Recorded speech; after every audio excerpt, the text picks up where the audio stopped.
Today's topic is about inhibitors of DNA replication. DNA replication is very important process for the multiplication of any cell. But if that replication of DNA is inhibited, particularly in bacteria, then it can be utilized as a antibacterial agent. So simple. So many antibacterial agents are based on that inhibition of bacterial DNA replication. So here some example are given like ciprofloxacin, that is basically inhibiting bacterial DNA gyrase enzyme, which is very important enzyme needed for replication of DNA inside the bacteria, not in human being. Now same way nalidixic acid as well as novobiosine, they are also working as an antibacterial agent because they are directly inhibiting this bacterial DNA gyrase enzyme.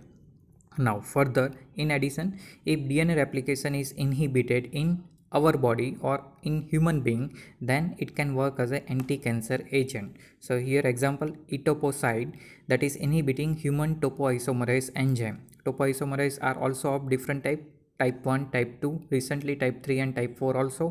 So that topoisomerase is inhibited, then indirectly that DNA replication can also be inhibited.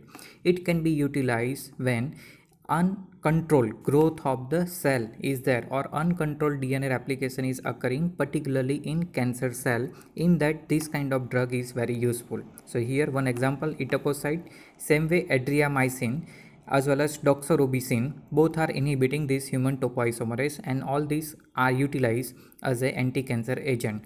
In addition, 6-mercaptopurine, that is inhibiting human DNA polymerase targetedly. So 6-mercaptopurine is very useful anti-cancer agent.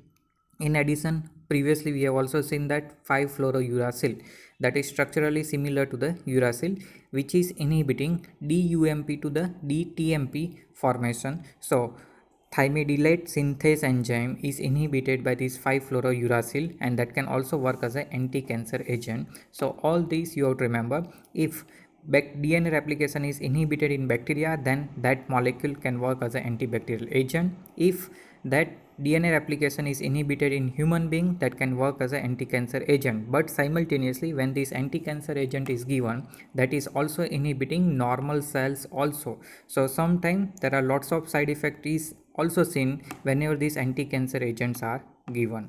So that's all about inhibitor of DNA replication.